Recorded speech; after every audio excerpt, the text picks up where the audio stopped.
tous et à toutes et bienvenue dans cette rencontre un peu exceptionnelle. Nous avons la joie aujourd'hui exceptionnellement de recevoir le festival Lettres d'automne à Montauban pour une rencontre où Léonora Miano a invité des autrices. Mais tout de suite, je vous présente Brice Torrecillas qui est auteur journaliste. Bonsoir Brice. Bonsoir. Alors ce soir, Bonsoir. c'est Brice qui va faire la présentation de cette rencontre, qui va vous présenter toutes ces auteurs. N'oubliez pas que vous pouvez poser des questions par l'intermédiaire de l'onglet Converser et Brice vous posera les questions à Léonora, à Aminata, à Gaëlle, à Sophia et à Salomé. C'est lui qui fera ça. Très bien. Je rappelle que la librairie partenaire ce soir, c'est la librairie La Femme Renard à Montauban. Brice, mesdames, je vous souhaite une belle rencontre et je vous dis à tout à l'heure. À tout à l'heure. Merci Nathalie.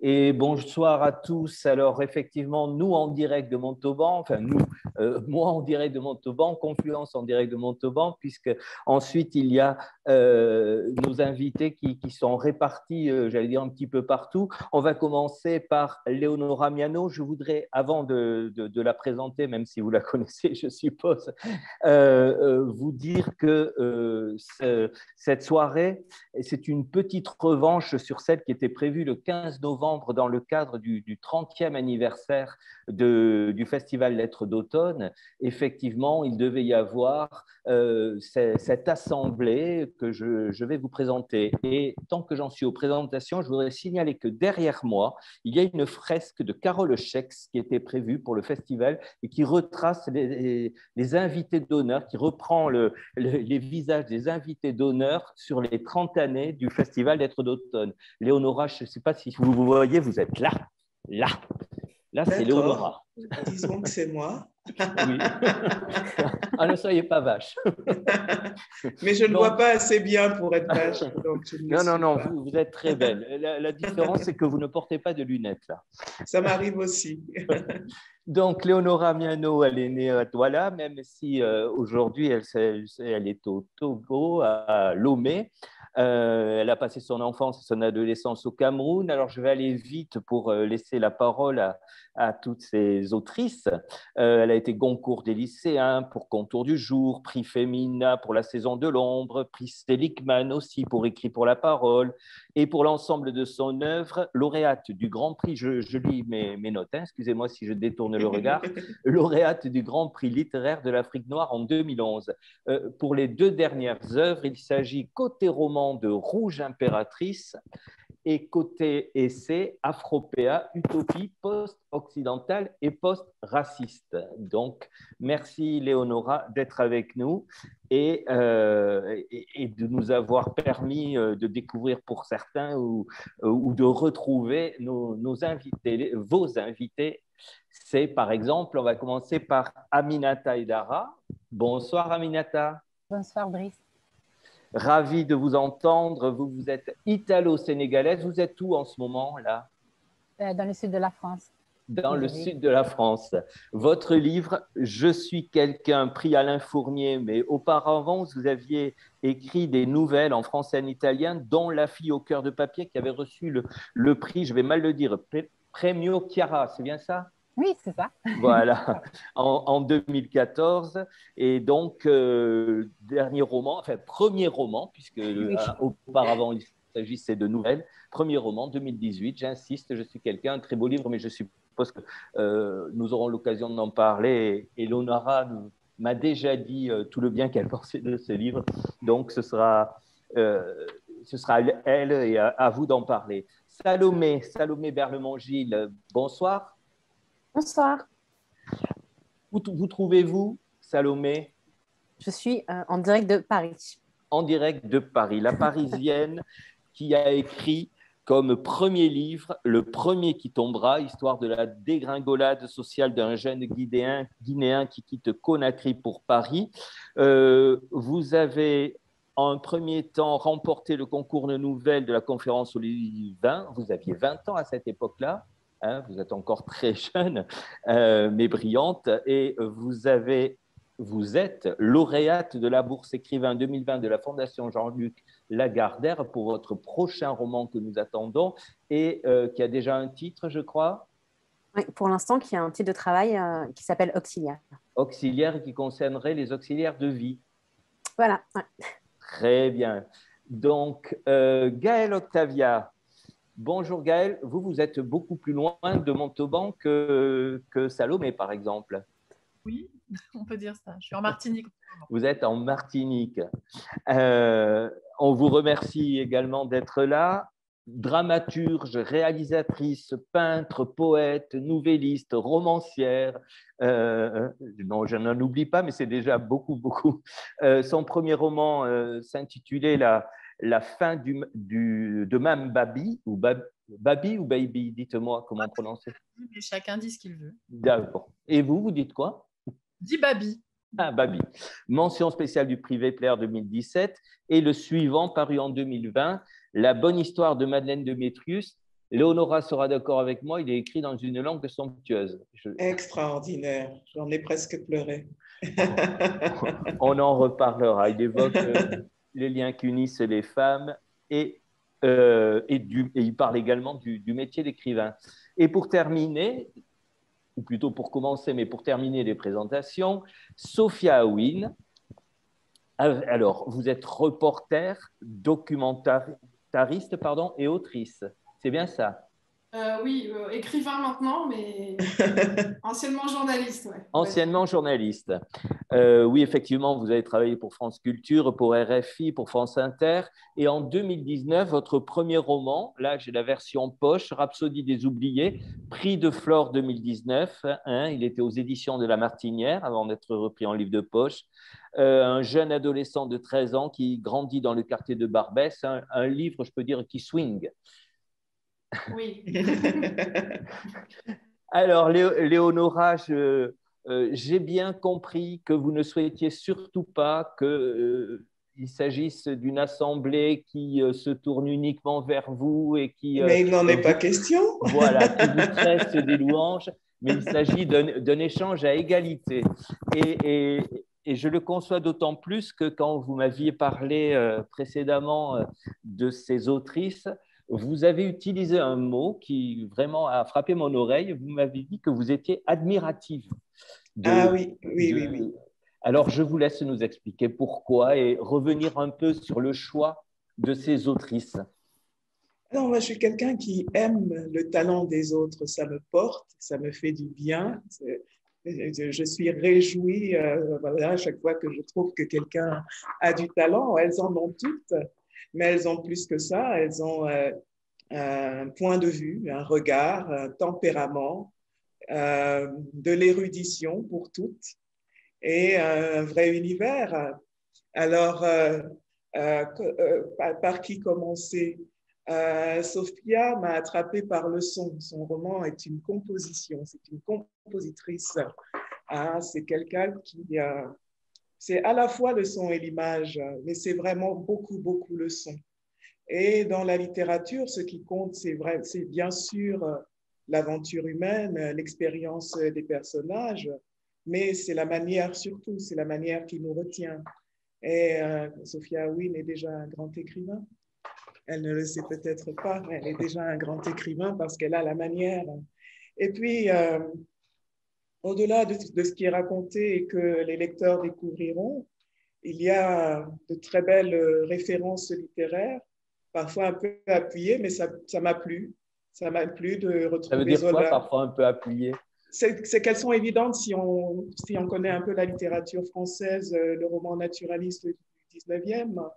Et moi, j'ai senti une filiation avec ça, très assumée.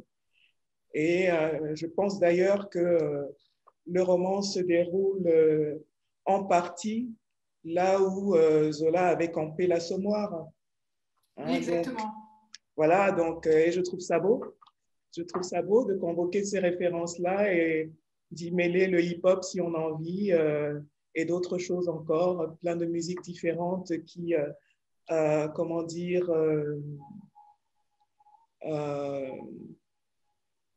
qui constitue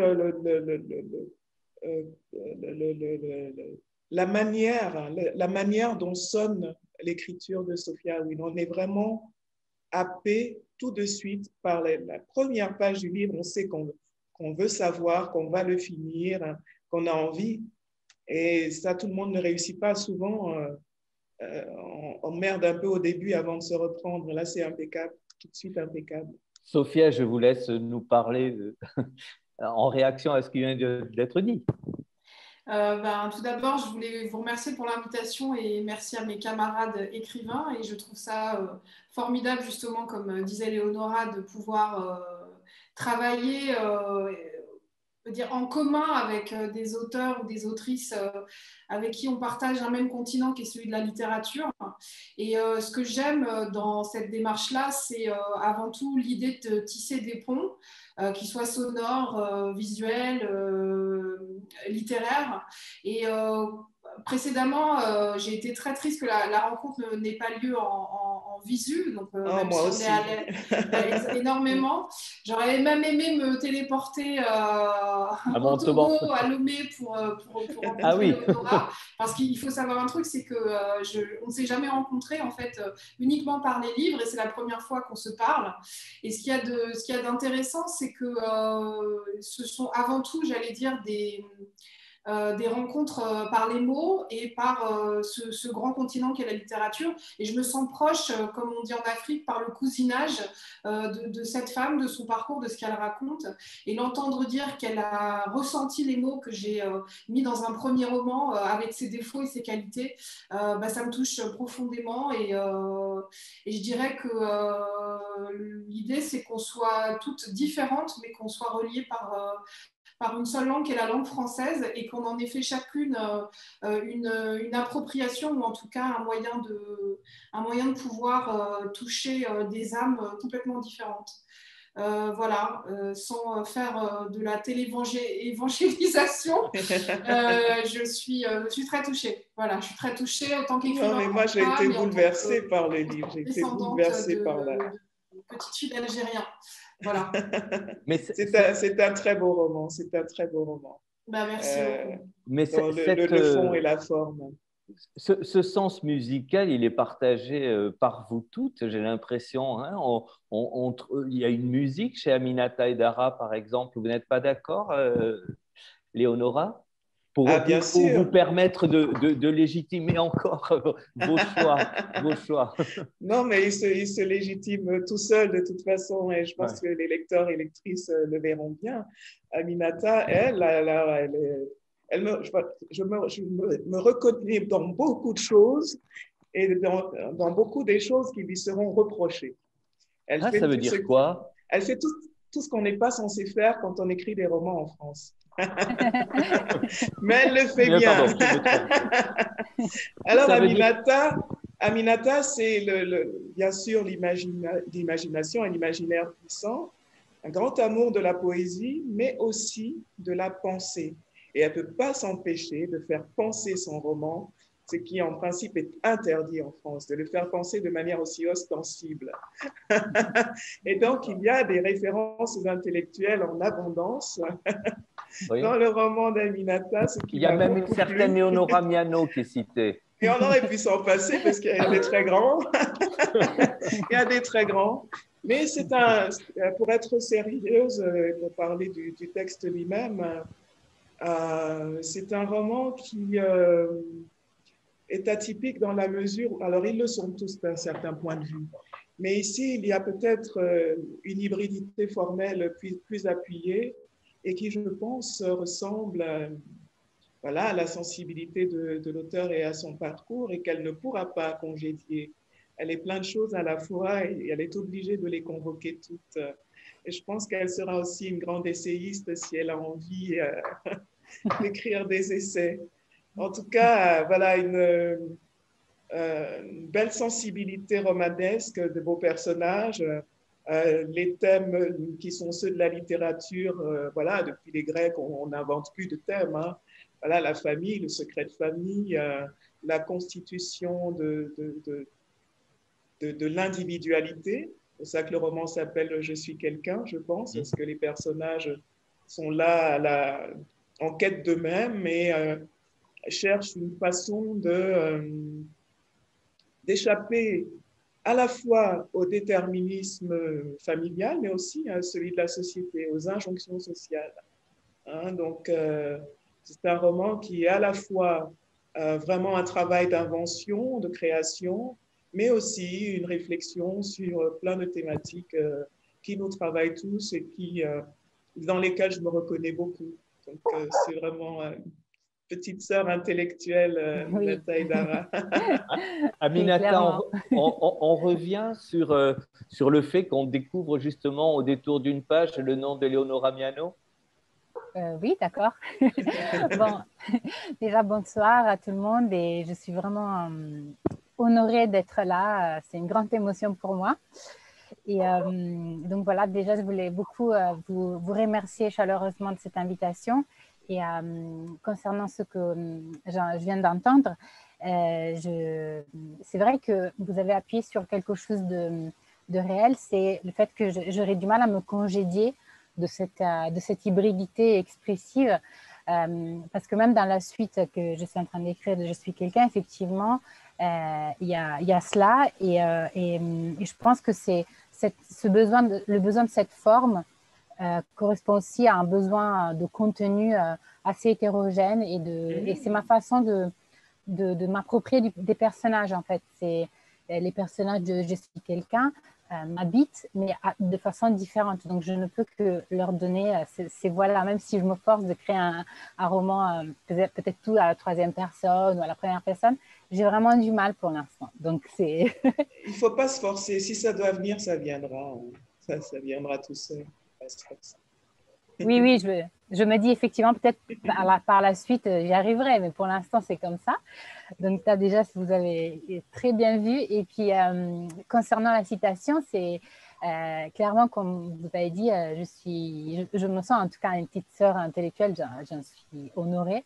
Et parce que dans l'écriture de Je suis quelqu'un, ce qui m'avait beaucoup frappé quand je suis arrivée en France, c'était la lecture d'Habiter la frontière, que j'avais lu en même temps que Afro-European Soul et Blues pour Élise. Et donc, tout ça m'a vraiment fait découvrir un monde, et je me suis reconnue dans les personnages.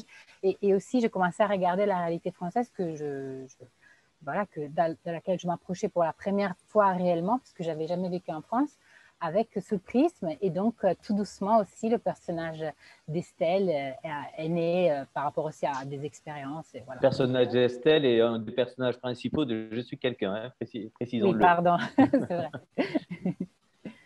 Voilà. Et Salomé Berlemont-Gilles, rebonsoir. Mais idem, j'ai envie de dire, Leonora Miano faisait partie, si elle n'apparaît pas dans votre livre, en tout cas, elle apparaît dans votre bibliothèque. Vous me disiez qu'elle fait partie du socle littéraire. Je crois que c'est votre maman, si je ne dis pas de bêtises, votre maman qui vous a permis de la découvrir. Oui, c'est ma maman qui m'a offert. Ouais.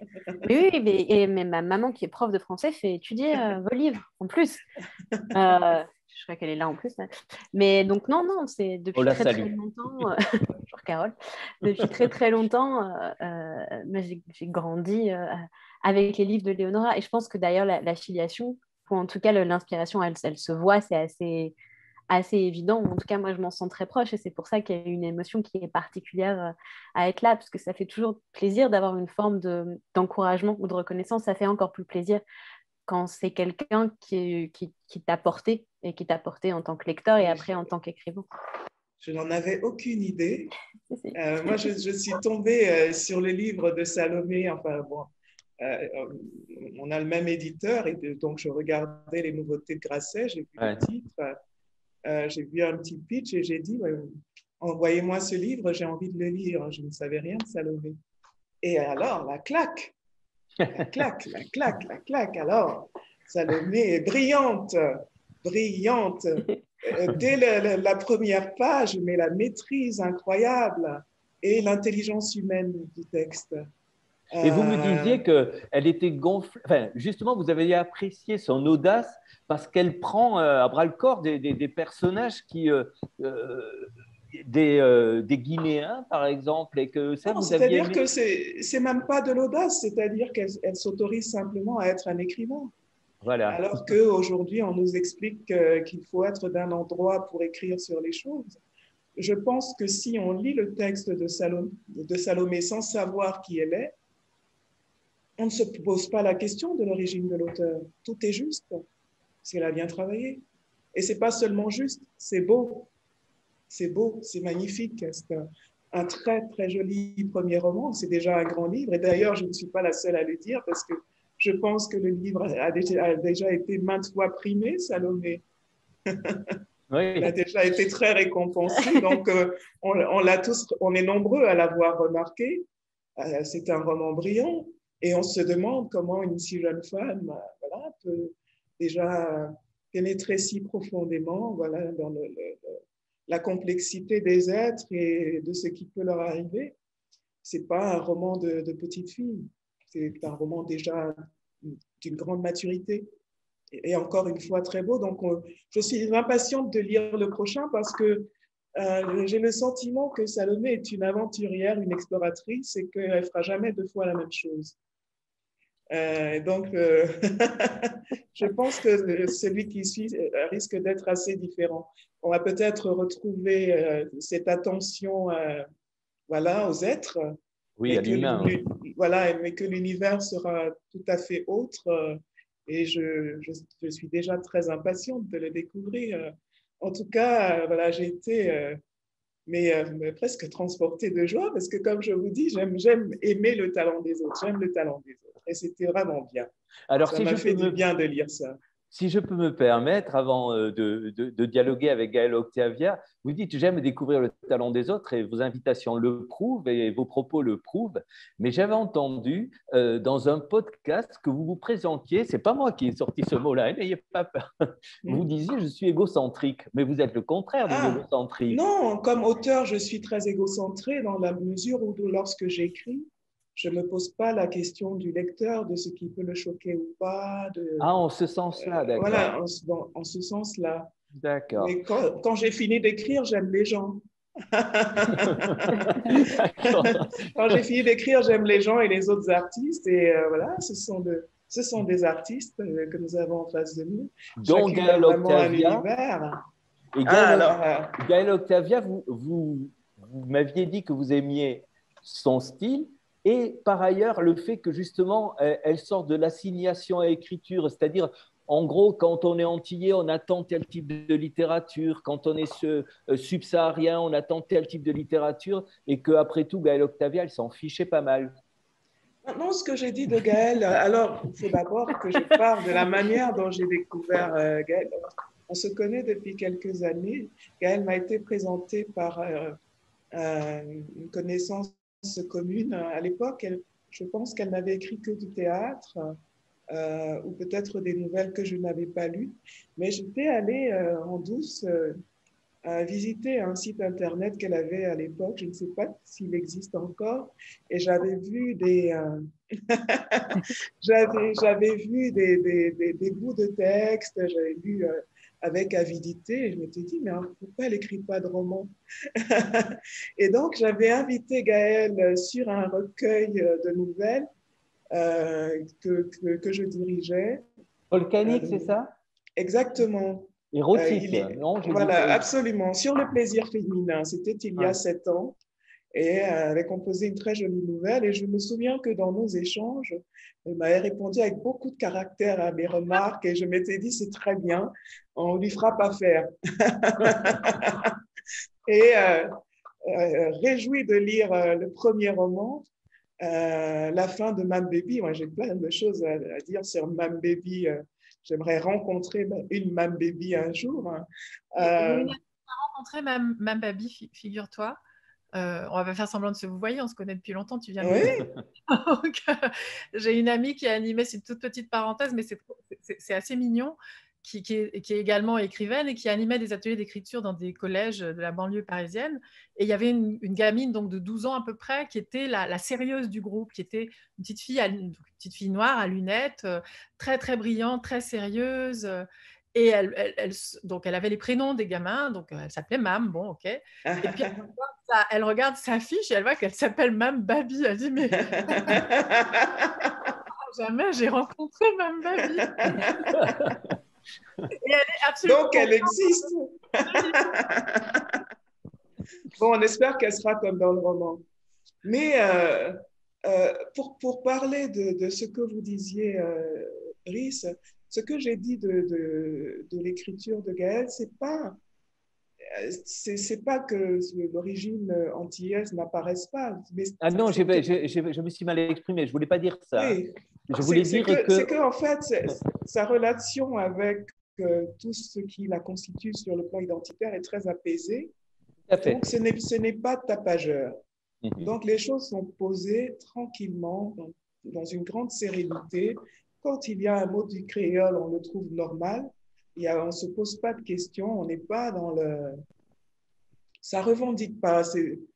C'est une écriture qui dit « je suis » tranquillement.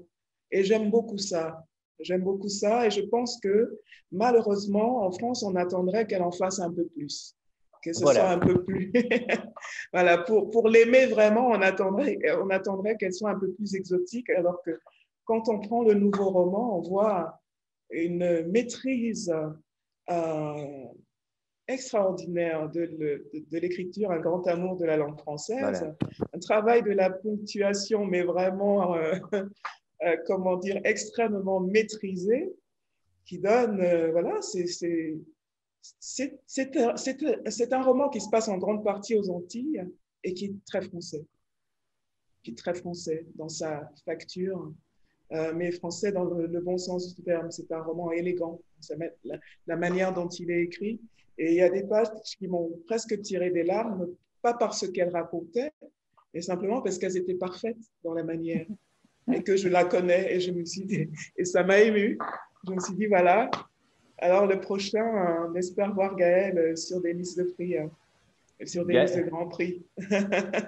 Gaël, ça suppose beaucoup de travail, cette écriture si parfaite, peut-être en tout cas si belle. Ciselée et maîtrisée, oui, la langue est maîtrisée, vraiment. Parce que, enfin, moi, j'ai découvert l'écriture de Léonora il y a pas mal d'années. Grâce à une amie que je ne remercierai jamais assez, qui m'avait prêté, d'ailleurs je ne lui ai jamais rendu, Contour du jour qui vient, et, parce que je l'ai relu, voilà, puis elle n'a pas dû s'apercevoir que c'est... Il ne faut pas prêter de livre à Gaël. On peut lui offrir. Il faut savoir qu'en fait, c'est un don quand on me fait un prêt. Mais c'est vrai que j'ai été frappée, moi, à l'époque. Alors, je ne pourrais plus vous dire en quelle année c'était parce que je n'ai pas trop la mémoire des dates. Mais en tout cas, c'est entre 2005 et 2010, par là. Et j'ai été frappée par la précision de son écriture, par cette maîtrise absolue. Et puis après, j'ai découvert d'autres textes, donc d'autres romans bien sûr, mais aussi son théâtre, ses essais, etc. Et je suis toujours très impressionnée par cette impression qu'elle donne, en tout cas de tout maîtriser, quoi, aussi bien ce qui relève de l'analyse de la société française, etc. Enfin, donc, je suis toujours, je suis d'autant plus flattée que tu trouves que mon écriture est précise ou qu'elle est mais on voit la progression. La progression est très nette. Le nouveau roman est magnifique. Et c'est aussi un roman qui réfléchit sur la société. Donc, je pense que la prochaine fois que je viendrai à toi pour écrire un essai, tu pourras enfin me dire oui. Je pense qu'on partage aussi, je pense que c'est aussi ce qui m'a touchée dans tes textes et peut-être réciproquement, c'est je pense qu'on partage aussi un certain nombre de questionnements ou de sujets en fait d'intérêt, notamment les relations entre les femmes.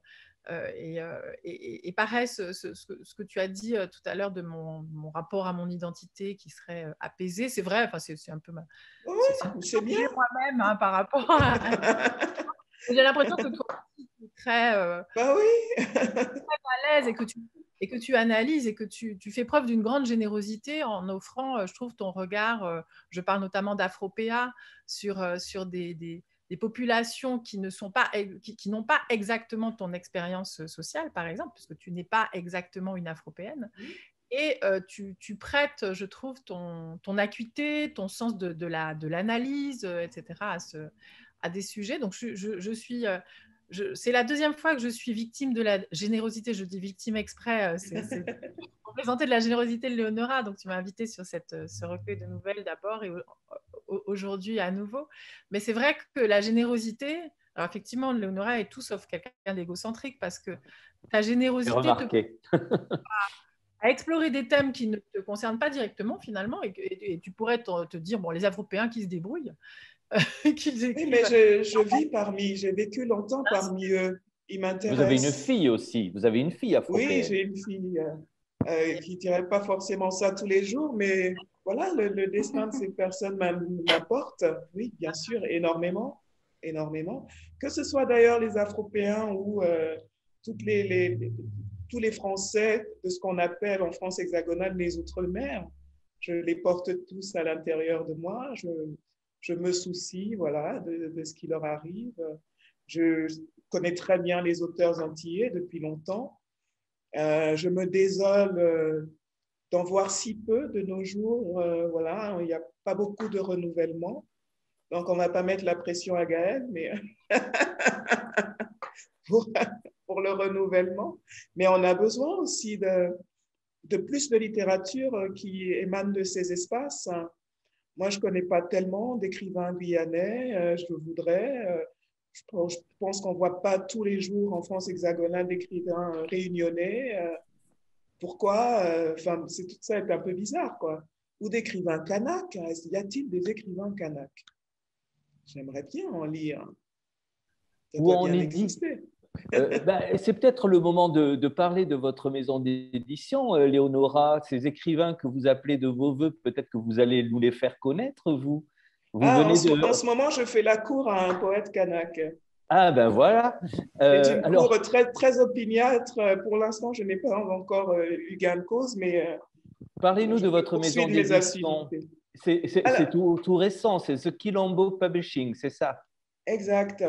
Et comme ça me ressemble évidemment, on va publier en français avec un nom anglais, mais bon, le nom est venu comme ça et je l'ai gardé. Moi, je suis habitée par des mondes divers et voilà, et je ne vais pas choisir.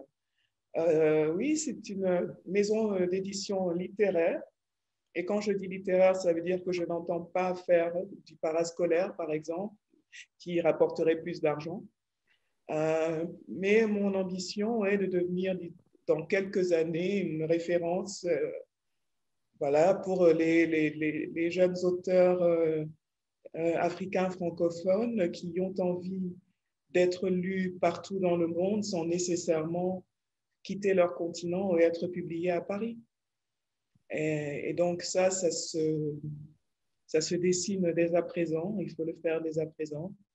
Et donc, je m'y colle. On va faire tout ce qui se fait dans une maison généraliste, en toute indépendance, sans être subventionné, mais avec beaucoup de détermination. Voilà. Alors, c'est peut-être anecdotique, mais on a parlé de volcanique et d'érotisme. J'ai vu qu'il y avait les aventures de la foufoune. Oui, les aventures de la foufoune. Qu'est-ce donc? Qu'est-ce que sont les aventures de la foufoune? Les aventures de la foufoune. Alors, on a été confinés 1 an. Hein. Ouais. Moi, j'en peux plus. Et je n'en peux plus et je ne suis pas capable d'écrire en ce moment voilà, mes livres un peu graves, très amples, très denses et très intenses, mais j'ai besoin d'écrire et j'ai besoin d'écrire comme toujours sur des choses qui nous concernent. Donc, les aventures de la foufoune explorent les vécus féminins au sens large, en décidant que la foufoune sera toujours le point de départ, y compris quand le texte est politique. C'était ça ma contrainte artistique. Et donc, c'est une série de monologues confiés à des personnages de femmes très différents, sur des sujets différents. Et on parle de sexualité, mais pas que. On parle aussi de pratiques sociales, d'être une femme aujourd'hui, de relations avec les hommes, même en dehors de la sexualité, de rapport à soi, enfin, de choses qui nous concernent tous et toutes. Et donc, j'ai voulu à la fois écrire, mais enregistrer aussi ces textes parce que ça me semblait une manière sympathique et chaleureuse de proposer de la littérature dans ce moment un peu morose et qui n'en finit pas. Qui n'en finit pas, qui nous oppresse un peu. En tout cas, moi, je me sens oppressée, j'en peux plus d'être comme ça, de ne plus pouvoir aller où je veux, d'être enfermée, de devoir me méfier s'il y a un petit peu de monde quelque part. Je ne peux pas passer ma journée à manger du chocolat, donc les aventures de la foufou. Sophia, je voudrais vous poser une question, mais qui s'adresse aussi bien à Gaëlle qu'à Salomé, qu'à Aminata, qu'à Léonora. Comment trouve-t-on sa voix? Alors VOX ou VOIE, mais plutôt VOX, c'est-à-dire comment, lorsqu'on a des modèles, vous êtes nourri de littérature, Salomé a une bibliothèque remplie par sa maman, mais pas seulement. Aminata a beaucoup lu. Enfin, vous lisez, vous êtes toutes de grandes lectrices. Comment arrive-t-on à frayer son propre chemin lorsqu'on a autant de références? Pour vous répondre et pour aller à rebours, moi je n'ai pas grandi dans un cercle familial avec une chambre à moi, comme disait Virginia Woolf, et surtout avec une bibliothèque à moi. Et du coup, cette bibliothèque-là, j'ai dû la façonner au fur et à mesure de mes années d'apprentissage en tant que petite fille, en tant que jeune fille, en tant que femme aujourd'hui.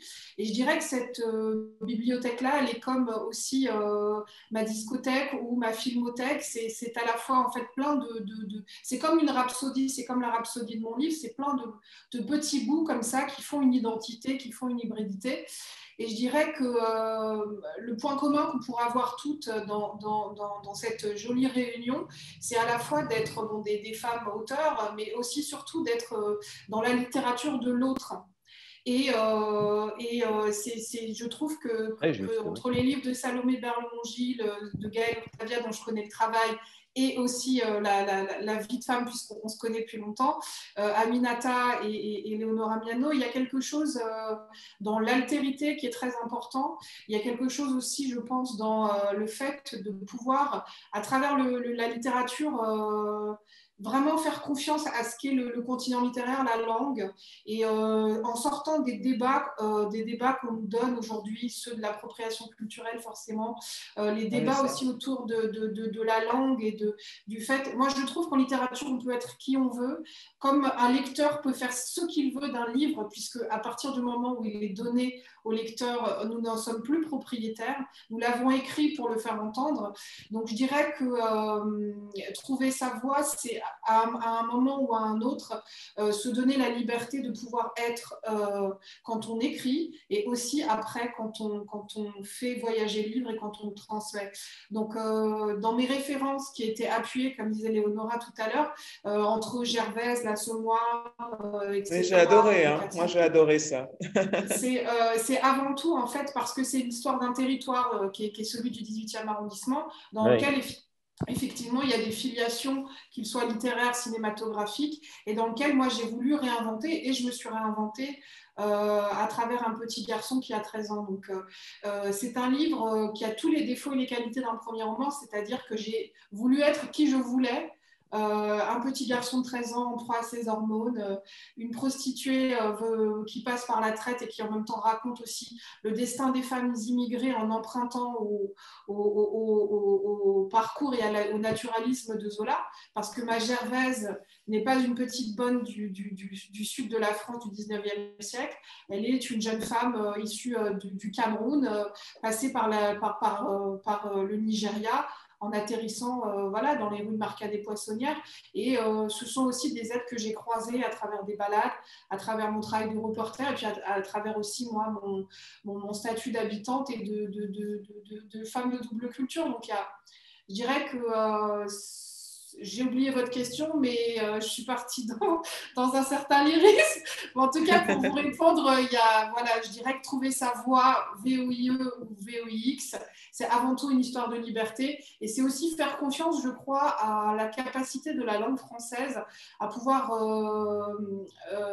être malaxée, hybride, Et moi, je dis souvent, quand on fait ce qu'on veut, il y avait un grand écrivain algérien qui s'appelle Kateb Yassine, qui disait le français est mon butin de guerre. Bon, il y avait le post-colonial qui allait avec ça de la guerre d'Algérie, mais moi, souvent, je prends cette phrase sans le côté guerrier. Et je me dis que dans mon texte, dans la voix de tous les personnages qui sont une rhapsodie, il y a à la fois du français issu du 19e, Aristide Bruand, puisque ça se passe à la Goutte d'Or, à Montmartre, etc. Il y a de la chanson populaire. Il y a aussi du français qu'on entend dans les rues de Douala à travers le personnage de Gervaise. Il y a aussi un peu de culture yiddish. Il y a le langage d'un gamin de 13 ans qui à la fois est issu du Liban, donc du français du Moyen-Orient et en même temps de la francophonie, et qui se réapproprie l'identité française à travers la rue, l'asphalte, l'école, et qui est aussi en proie à la langue de l'exil. Donc Rhapsodie des oubliés, c'est en fait plein d'identités pour n'en faire qu'une seule chanson, par l'enfance, par la culture et par la mémoire commune. Donc je dirais que trouver sa voix, c'est trouver une certaine liberté en tant qu'écrivain, et aussi, je pense, à un moment, peut-être inconsciemment, vouloir réconcilier quelque chose à travers la littérature. C'est pas faire de l'humanitaire, hein. Je veux dire, les écrivains sont pas Mère Teresa, mais il y a quelque chose, je pense, en tout cas moi dans mon travail, dans le travail commun qu'on a toutes, l'idée de parler à l'autre et de réconcilier quelque chose. Voilà. Très bien. Juste, je réagis. Oui, bien évidemment, Léonora, mais juste, je voulais dire que Sophia citait Kateb Yassine avec son butin de guerre, et elle cherchait une expression moins guerrière, enfin, elle faisait allusion à une expression moins guerrière. Vous, Léonora Mignano, vous parlez de trésor de guerre, de butin. Alors, pardonnez-moi, j'ai oublié. Vous voyez, vous m'avez interrompu pour rien. C'est vrai. Veuillez m'en excuser. Je vais faire des recherches. Je me vengerai. À vous. Je vais vous laisser vous venger. Alors, Sophia parle beaucoup des défauts du premier roman, des qualités et défauts du premier roman. Ouais. Bon, puisqu'elle tient aux défauts, on ne va pas la fâcher. Mais enfin, je pense que d'abord, quelquefois, il faut cultiver ses défauts, ce que les autres vous présentent comme des défauts. Il y a des défauts chez Toni Morrison, mais ce sont ces défauts, entre guillemets, qui font qu'elle est Toni Morrison. Donc, ce n'est pas un problème tellement, les défauts. Et ça ne nuit pas à la vérité, à la justesse, à la puissance d'une musique. Ça, vraiment, on n'est pas à propos de ça du tout. Tranquillisez-vous. Mais ce que je voulais dire surtout, c'est que Rhapsodie des oubliés est le premier roman de Sophia Aouin, mais ce n'est pas le premier roman qu'on attend d'un auteur en général. En général, on attend un premier roman qui soit moins inventif. On attend quelque chose de plus autobiographique, quelque chose qui plonge dans l'histoire de l'auteur. Et c'est pas du tout ce à quoi nous avons affaire ici, même si l'auteur va nécessairement, en se relisant plus tard, voir comment sa biographie l'a rattrapé, mais c'est à lui que ça appartient, ça. On n'est pas obligé de le dévoiler.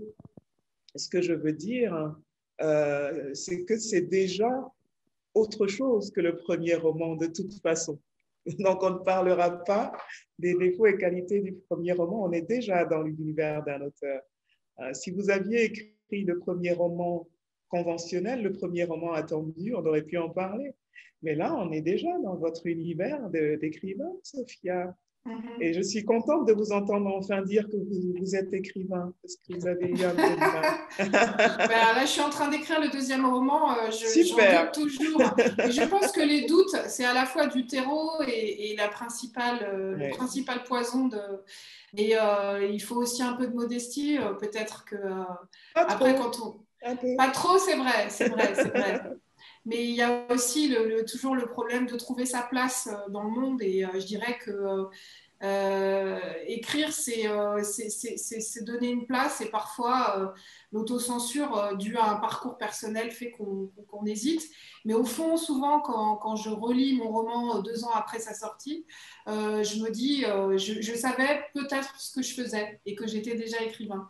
Moi, je pense. Il y a une assurance qui vient au fond après la l'accouchement. Voilà. En tout cas, impatiente de lire le prochain. Merci. Vos lecteurs n'en doutent pas que vous êtes une écrivain. Aminata, quand on dit « je suis quelqu'un », alors on revient c'est un super à ce titre, dont on parle. Quand même. Voilà.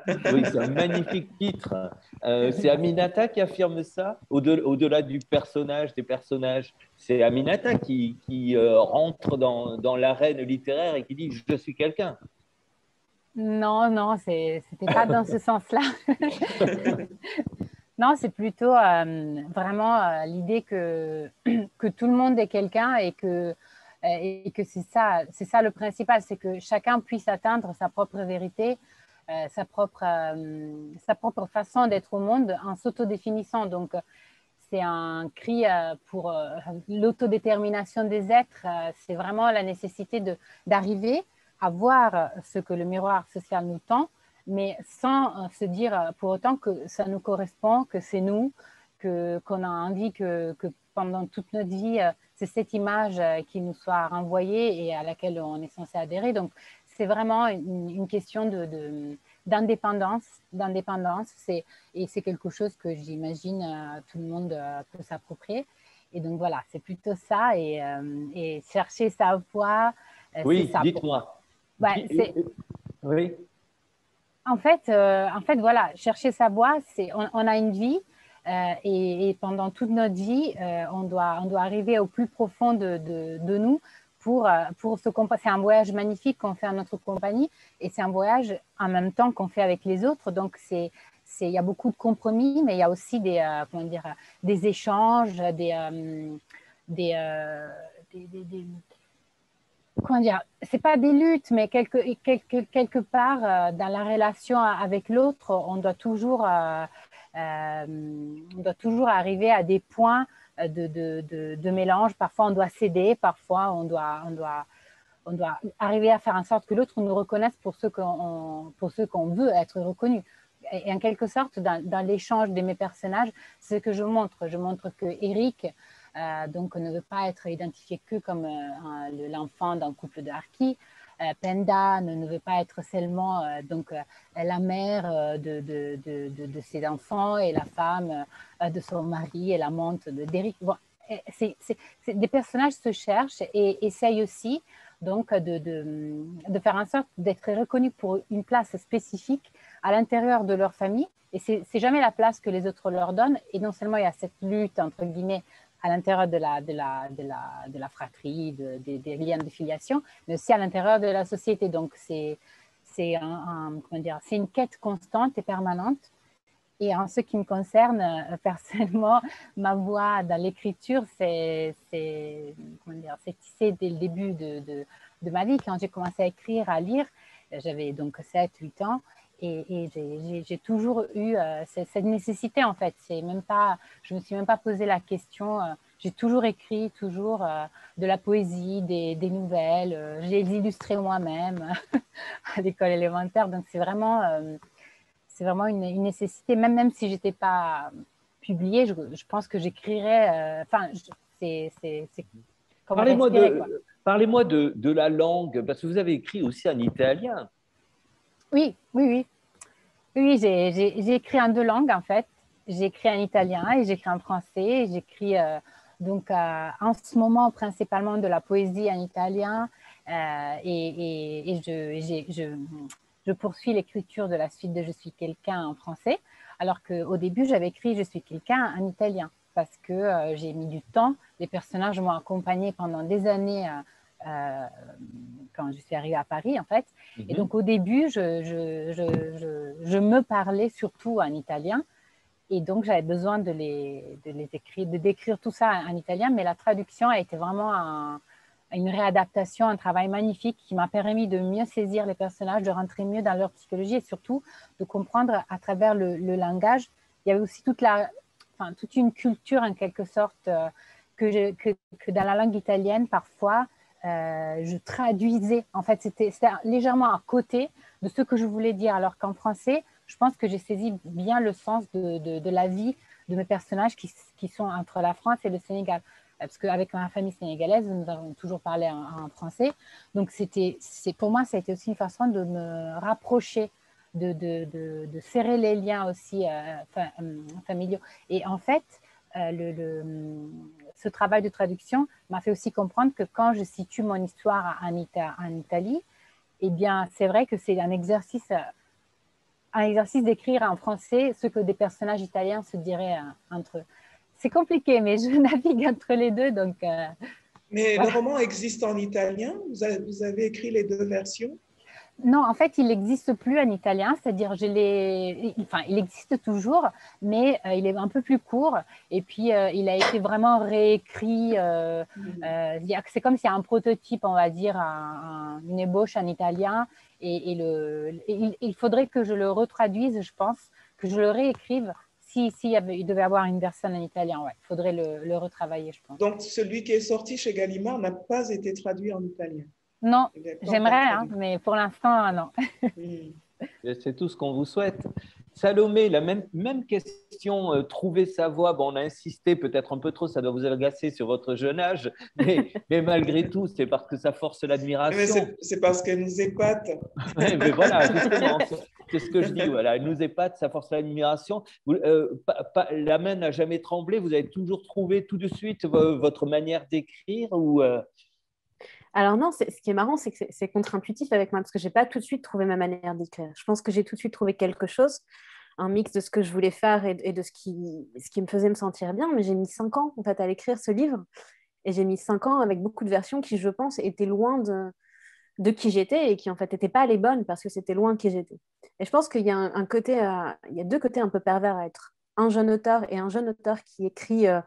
ce que j'appellerais de la fiction pure, même si je déteste ça. Mais en fait, justement, c'est pas un livre qui parle enfin, pas directement de mon expérience personnelle, de mon expérience de jeune fille. Et c'est vrai qu'en fait, on attend souvent ça. Et moi, on m'a renvoyé ça énormément. Ah bon? Ouais, et en fait, ah oui, ouais, c'est ça qui est marrant. Enfin, à peu près continuellement, ça, l'appropriation culturelle. En général, en plus, toujours des profils. Ah, vous y avez eu droit quand même. Hein. On vous le reproche. On vous continuellement, oui. Et en plus, ce qui est marrant, c'est qu'on se dit toujours, non, mais ça va être subtil. Et en fait, les gens sont très peu subtils sur ces choses-là. Tu vas aller à une remise de prix, je me souviens, je ne dirais pas laquelle. C'était un journaliste très proéminent, alors qui, par ailleurs, je pense, aurait moins de légitimité que moi sur beaucoup de choses. C'est en général, me dit, oui, non, mais quand même, aux États-Unis, ça serait pas, je ne sais pas si vous connaissez la littérature américaine, Salomé, mais aux États-Unis, ça ne serait pas du tout passé. C'est quand même un peu limite. On a un peu hésité à vous le donner parce que c'est chaud. Ah oui. Tu te dis, bah, ok. Salomé, en fait, pour ceux qui ne l'ont pas encore lu, est-ce que vous pourriez, pour qu'on comprenne bien, expliquer ce dont il s'agit? Le problème que pose le roman à certains. Voilà. Le premier qui tombera, il s'agit de... racontez-nous un peu le parcours de ce personnage qui arrive de Conakry. Alors en fait, c'est l'histoire d'un gamin qui naît à Conakry, qui vient d'une famille très très riche, une famille très très cultivée, et qui part quand il a une dizaine d'années pour s'installer en banlieue parisienne. Et en fait, véritablement, ce qui se passe en Guinée, c'est même pas 10 pages du début du livre. Et pour moi, en plus, ce qui était très étrange dans la réception, c'est que pour moi, c'était un livre sur la France, un livre sur les valeurs françaises. C'est le cas. Et voilà, et c'est vrai que du coup, j'ai eu beaucoup à leur écrire sur la Guinée. Mais j'écris pas sur la Guinée, en fait. Je pourrais, mais et du coup, le livre parle de l'intégration, plutôt de la désintégration de ce personnage principal, qui est non seulement un homme noir, et voilà, et qui a vécu l'exil et qui a vécu la migration. Et donc je pense que, et je me souviens d'un truc très mignon d'une petite dame où j'arrive à ma première signature et elle me dit, mais en plus, alors non seulement vous n'êtes pas un homme, mais vous n'êtes même pas noir. Enfin, je m'attendais quand même à ce que... Et vous n'avez pas l'âge du personnage du tout. C'est ça. Je m'attendais quand même à... c'est ce que je trouve chouette. Ouais. Et ce qui est marrant en plus, c'est que pour le coup, je ne m'attendais pas du tout à avoir ce retour, à avoir mais c'est pas ta voix, tu l'as emprunté, mais comment... Et du coup, c'est toujours très, très marrant. Et pour moi, c'était plus dans le travail d'écriture sur trouver sa voix. Je pense que j'ai toujours une très grande porosité à ce que je lis, à ce qui me plaît. C'est pour ça que là, par exemple, quand j'écris Auxiliaire, quand j'écris mon prochain livre, j'essaye de lire en anglais. Quand je suis en écriture, justement, parce que j'ai cet appétit et cet amour de la langue des autres qui est tel que parfois tu lis quelque chose et tu te dis mais c'est génial ça. Et en fait, c'est génial ça, parfois chez moi, ça se transcrit par tu t'écris 10 pages et tu relis et tu dis alors ça c'est génial. En fait, c'est pas moi, c'est très très bien, mais c'est un mauvais pastiche. Et c'est ça. C'est Tant mieux si on s'en aperçoit. Hein. Et c'est vrai qu'il faut se protéger. Moi, j'écris pas de fiction. Je lis pas trop de fiction quand j'en écris. Mais ça, parce qu'en fait, oui, pardon. Tu lis et entre ça, entre ce que tu reçois, entre ce que tu... Et moi, en plus, dans le travail d'écriture, ça a été beaucoup de travail avec un éditeur, c'est exceptionnel. En même temps, parfois, ça a aussi ses challenges. Et moi, en fait, il m'a fallu 5 ans aussi pour me dire, bon, voilà, qu'est-ce que, en fait, dans le roman, je ne sais pas faire. Et donc, je cache ça derrière des effets de style parce que je ne sais pas le faire et en fait, il faut que je travaille dessus. Qu'est-ce qui est vraiment ma voix? Qu'est-ce qu'on voudrait me faire faire? Mais vraiment, en fait, non, je tiens à pas le faire parce que c'est pas ce que je veux faire et je préfère continuer à réessayer pour en fait réussir à faire passer ce que je veux faire plutôt que prendre un chemin détourné. Et moi, ça a été vraiment un apprentissage. Donc, entre toutes les choses que tu ressens, moi, je suis quelqu'un de très sensible. J'écris de sentiments plus que de la tête, même si ça paraît parfois cérébral. Et du coup, c'était vraiment, bon, qu'est-ce que je ressens? Qu'est-ce que je ressens avec justesse? Comment je l'écris avec justesse? Comment j'essaye de un tout petit peu effacer le côté, bon, voilà, j'écris un livre, j'ai fait un livre, j'en fais 4 fois trop. Donc, ouais, ça a été beaucoup d'essais, de revenir dessus, de se relire, de dire, et voilà, beaucoup d'allers-retours. Et ça va beaucoup plus vite avec Auxiliaire ou pas? Alors, en général, j'ai l'impression que ça va vite jusqu'à ce que la première version soit finalisée et rendue. Donc, je vous dirai ça quand elle sera rendue. Léonore. Qui est votre éditeur Chloé Deschamps. Des questions. Léonora, est-ce qu'on se voit progresser dans l'écriture? Maintenant, vous avez quand même plusieurs livres derrière vous, pour ne pas dire une œuvre. Est-ce que vous diriez que vous écrivez plus facilement ou mieux ou pas du tout? C'est chaque fois aussi… Je ne me pose pas la question. Moi, je vous la pose. Non, je me pose pas la question parce que j'ai commencé à écrire très tôt et que ça fait partie d'un mécanisme de vie.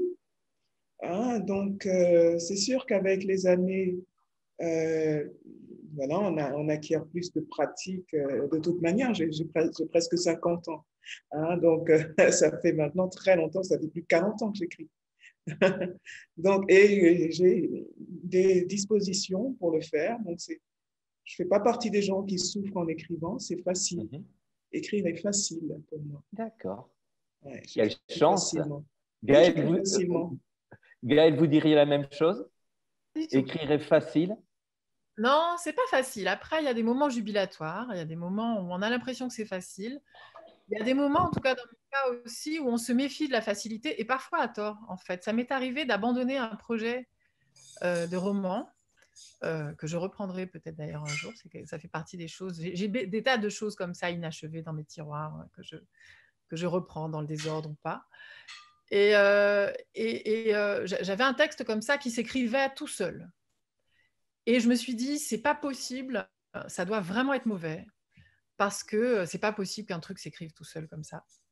Et du coup, je l'ai laissé tomber pour entamer autre chose. Et puis, je l'ai relu peut-être plusieurs années après. Et j'ai trouvé… Et c'était pas si mal. J'ai trouvé même très bien. Je me suis dit, mais pourquoi je me suis arrêtée? Et j'ai essayé évidemment de m'y remettre. Et évidemment, ça calait. J'étais plus dans l'élan. J'étais plus dans le… Et je pense que c'était quelque chose d'un peu décalé, d'un peu fantaisiste, où je m'autorisais beaucoup de choses. Et je prenais beaucoup de plaisir. Alors, je ne sais pas si c'est un effet de l'héritage judéo-chrétien qui fait qu'on se méfie du plaisir. Mais moi, j'écris pour prendre du plaisir. Hein. Et voilà. Et en fait…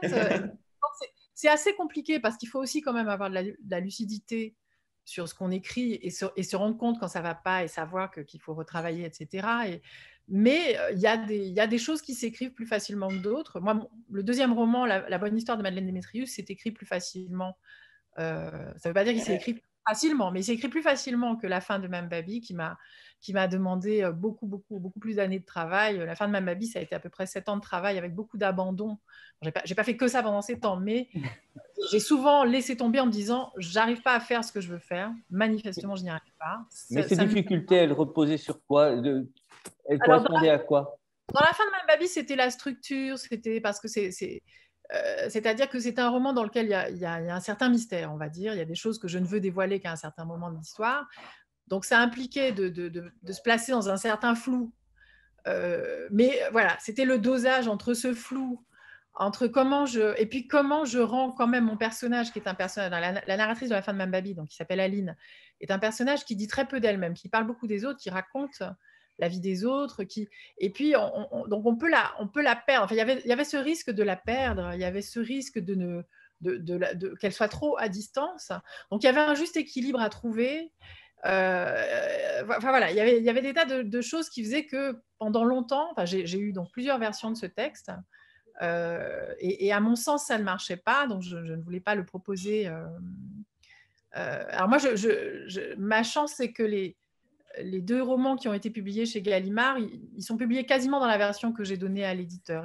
Mon éditeur n'a pas exigé, mais parce que moi-même j'avais fait ce travail, tant que j'étais pas contente, je l'envoyais pas. Le texte. Ah là là, mais elles sont trop bien. Moi, j'embête mon éditeur avec des brouillons, je lui donne jamais un texte fini. En fait, moi, ça me fragilise de poser un texte dont je ne suis pas certaine moi-même. Non, j'en suis toujours certaine. J'en suis toujours certaine, mais je sais que je n'ai pas fini, parce que si je finis, on ne peut plus discuter.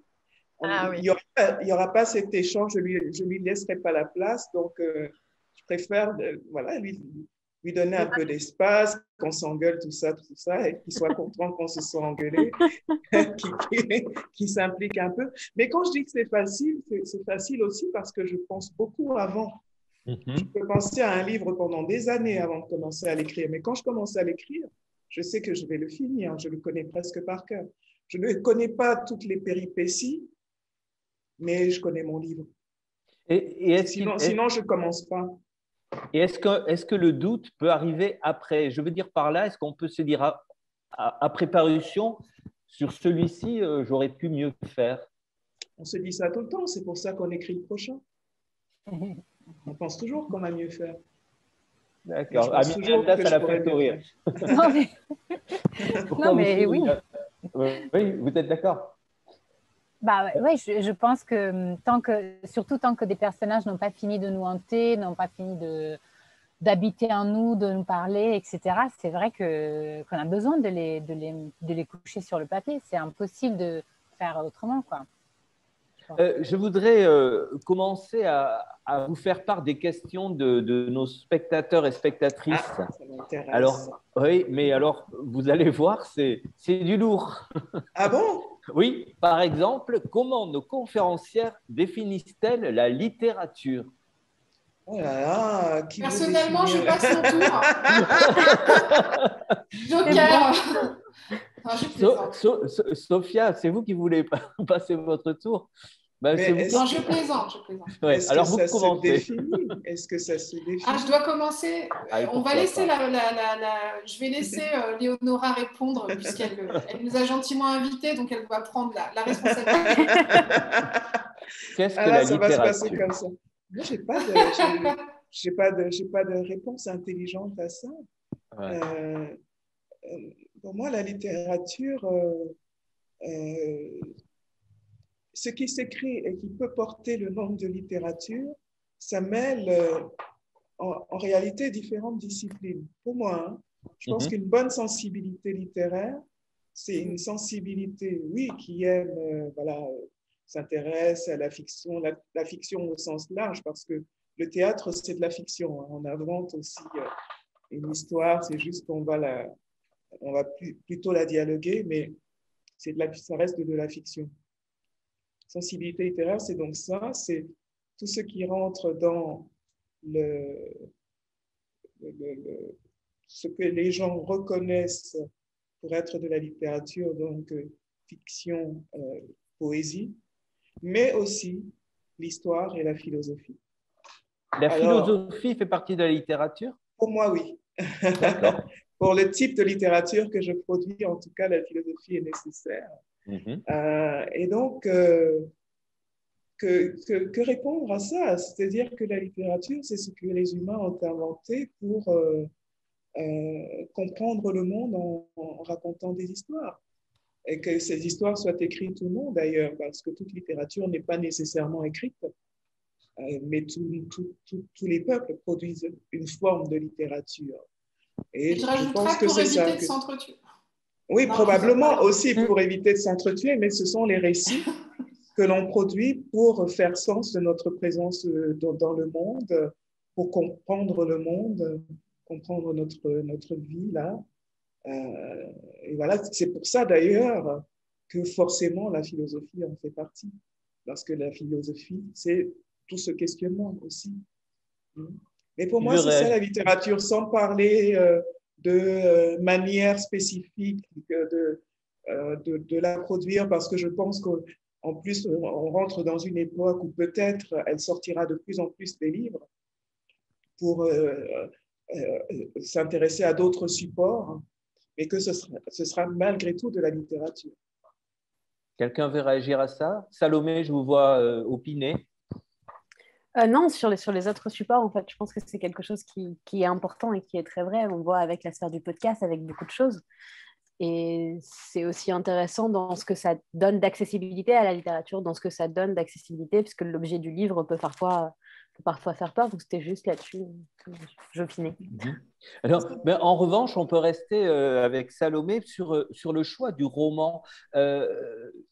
Pourquoi ne pas écrire un essai? Alors, ma question est bébête, formulée comme ça, je suppose, mais le problème de l'intégration des réfugiés ou des exilés, on va dire, subsahariens, pourrait aussi bien être traité par un essai.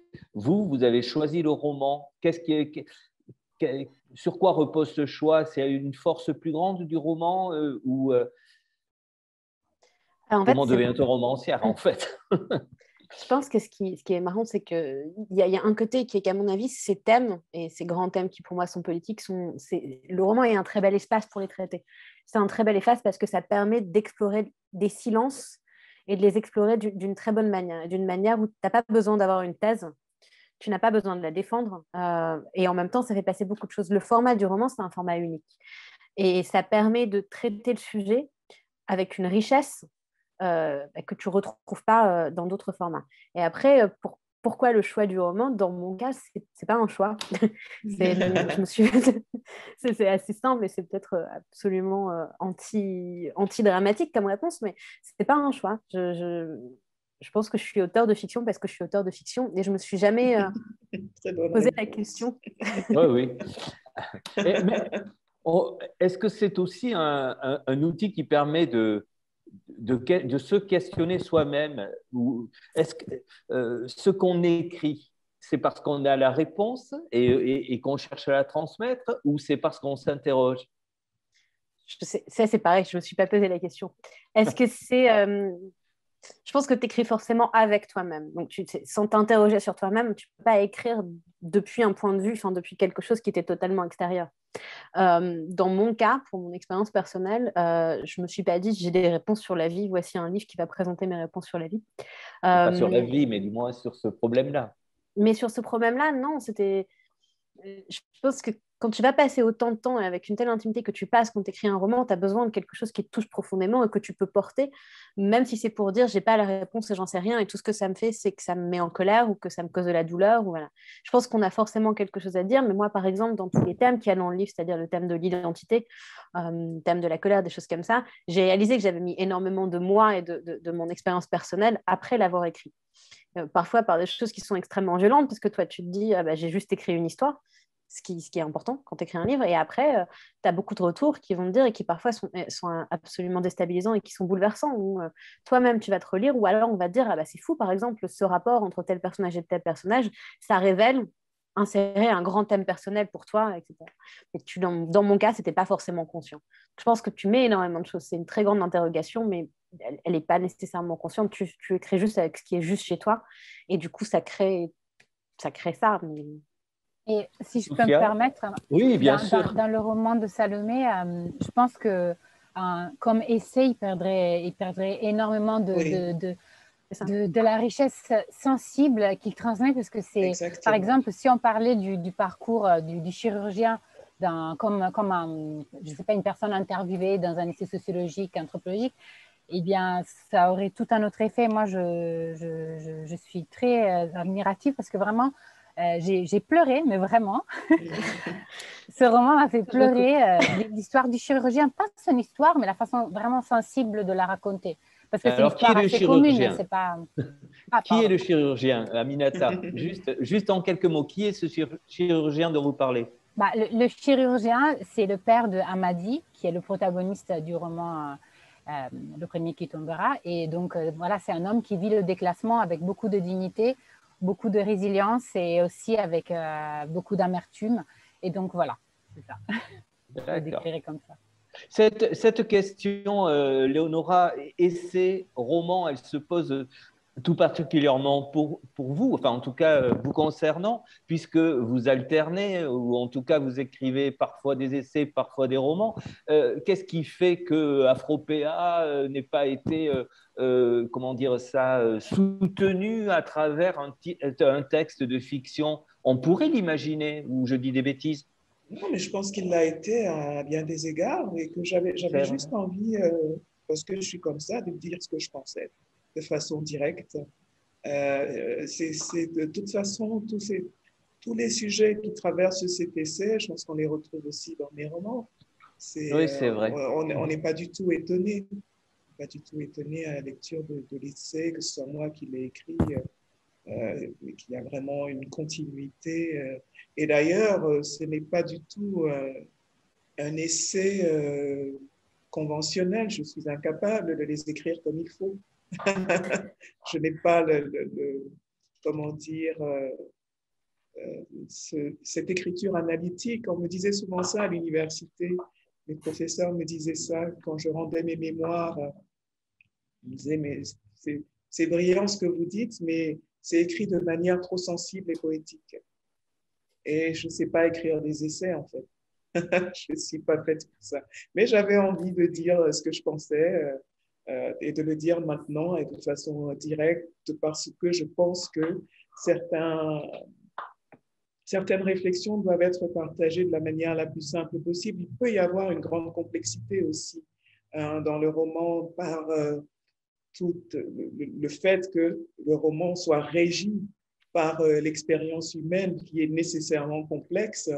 Quelquefois, on ne peut pas dire certaines choses de manière aussi directe et on ne peut pas les développer parce que ce n'est pas le lieu. Très bien. Gaël, je voudrais vous poser une question, enfin, plutôt me répercuter une question d'un spectateur ou d'une spectatrice. Qu'est-ce qui crée l'envie? Alors, on retrouve ce autour de quoi on est en train de tourner, mais qu'est-ce qui crée l'envie, le besoin d'écrire un livre? Alors, par exemple, la bonne histoire de Madeleine Démétrius, qu'est-ce qui fait qu'à un moment donné, on ait envie d'enfanter un livre? C'est totalement mystérieux. Je crois que dans mon cas, les livres vraiment s'imposent à moi. Par exemple, La bonne histoire de Madeleine Démétrius, c'est à griller la politesse à un autre projet. C'est pas du tout ça que j'avais prévu d'écrire quand j'ai terminé donc la fin de Même Baby, que je l'ai rempli, j'ai signé mon contrat. Je me suis dit, ouais, ça c'est fait, je passe à autre chose. Donc j'ai entamé l'écriture d'un autre texte. Et puis je devais lire, je devais lire des extraits au Pitch Me, qui est un restaurant que Sophia connaît très bien, parce que c'est là qu'on s'est rencontrés. Un restaurant culturel dans le 20e arrondissement à Paris, le Pitch Me. Et le Pitch Me, un lundi sur deux, ils font ce qu'ils appellent le work in progress, où des auteurs viennent lire des textes en cours d'écriture. C'était le bon temps. C'était le bon temps où on se rencontrait, on buvait des coups en vrai. Et puis, j'avais prévu de lire un extrait du texte que j'étais en train d'écrire. Et puis, une semaine avant mon passage au Pitch Me, il y a cette idée d'une amie, d'une amie perdue de vue depuis 20 ans qui vous rappelle et qui vous dit, au départ, c'était « je suis en bas de chez toi, je veux te voir tout de suite », alors des gens qui ne se sont pas vus depuis 20 ans. Donc, c'est les personnages qui sont nés comme ça. Alors, comment, pourquoi, je ne sais pas. Ce n'est pas de l'autobiographie, je n'écris pas du tout. Alors, je m'amuse dans ce roman à jouer avec les codes de l'autofiction, puisque la narratrice est une femme de 40 ans, martiniquaise comme moi, qui vit à Paris. Elle a beaucoup de points communs avec moi, mais ce n'est absolument pas moi, ce n'est absolument pas mon histoire. Et le vécu qui est le sien, et notamment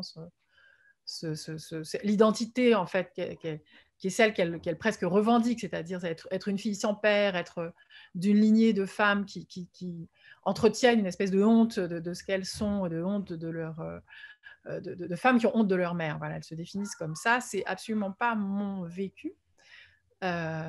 Donc je joue avec ces codes de l'autofiction, mais tout ça pour dire que le moteur, c'est pas du tout quelque chose qui me serait arrivé, mais c'est des personnages qui surgissent et qui ne me laissent plus en paix.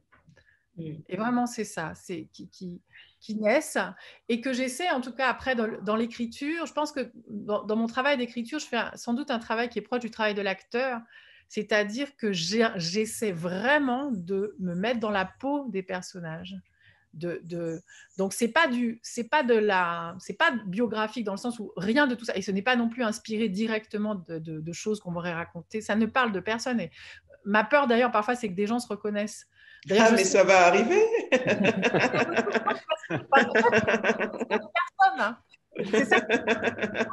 Alors, j'ai des retours. Parce que, une partie du livre se passe en Martinique, et donc j'ai des retours de personnes de Martinique qui disent « Ah, mais le docteur Démétrius, c'est le docteur Intel, en fait. » Le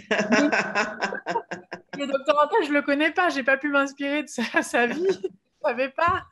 Et notamment que des amis d'adolescence croient que je parle d'elle, etc. Alors que pas du tout. Vraiment, c'est pas du tout.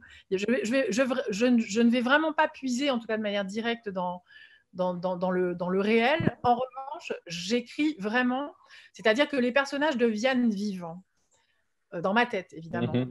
Et j'essaie vraiment de mettre de manière... Vraiment, je pense que c'est vraiment proche du travail d'une actrice qui incarne un personnage.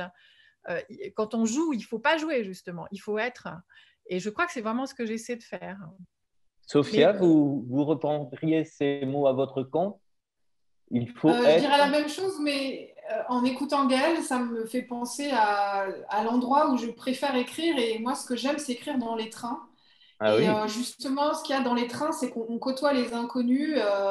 Je me disais, en écoutant Gaëlle, que les personnages sont comme ceux qui descendent des trains ou qui en montent. Et parfois, on les laisse, parfois, on les regarde partir, parfois, on a leur visage en tête et on ne les oublie pas. Donc, je dirais que les personnages, moi, de mon premier roman, sont un peu comme ça, des personnes que j'ai gardées dans un wagon d'un train pendant presque 3 ans et demi, 4 ans, et que j'ai laissé voyager avec moi et qui m'obsédaient à un point où, en me baladant dans mon quartier, puisque c'était en bas de chez moi que mon roman était en train d'exister, m'obsédait au point que parfois j'avais l'impression de les voir dans la rue. Et le pire moment de ce que Gaëlle racontait, je crois que c'est le moment où le livre sort. Et qu'il faut faire cette espèce de... Après, c'est mon premier roman, donc je parle comme une jeune vierge de la littérature. Mais je dirais que c'est le moment où on nous demande, dans cette industrie du livre qui est de plus en plus hystérique, de faire une sorte de deuil de nos personnages. Moi, je suis dans l'engrenage, comme l'est un peu Salomé,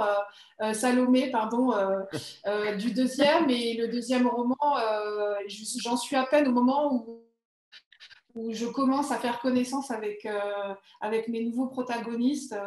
Et en plus, le confinement n'aidant pas, puisque c'est un roman qui se passe sur plusieurs endroits de la planète, un roman choral, mon deuxième.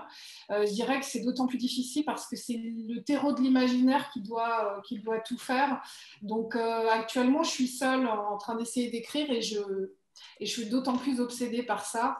Et j'ai l'impression d'être sans cesse dans ce wagon du train où je voyage avec ces gens-là. Et voilà, je ne sais pas si je suis partie un peu trop dans les... non, c'était très bien. Virtuel.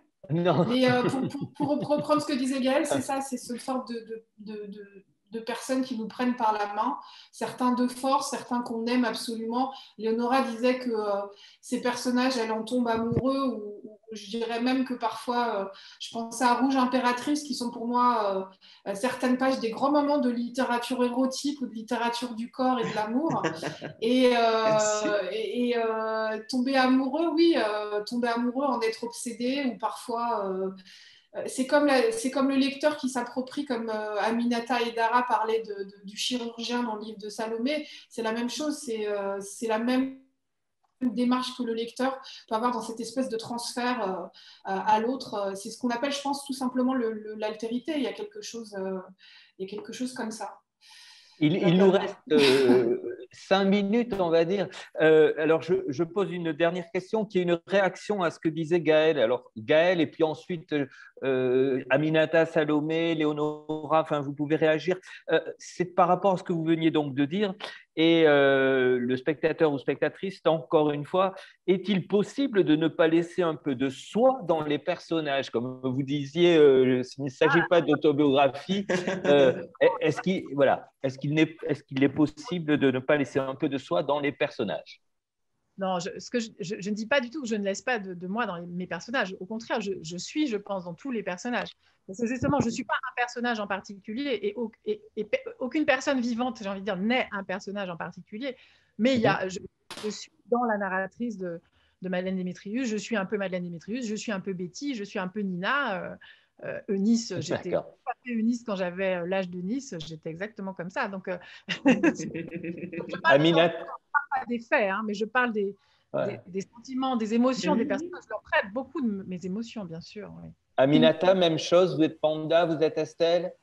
Oui, sûrement. Et quand je parle aussi, par exemple, d'autres personnages qui seront présents dans la suite du roman, qui sont âgés, qui ont une autre histoire et tout, moi, je pense que en tant qu'écrivain, on est comme un passoire on est un filtre en fait. Tout est vu à travers notre prisme, donc même des personnages très éloignés de nous, dans lesquels, dont l'expérience est très éloignée de la nôtre, eh bien, il y a un peu de nous parce que c'est nous qui parlons d'eux.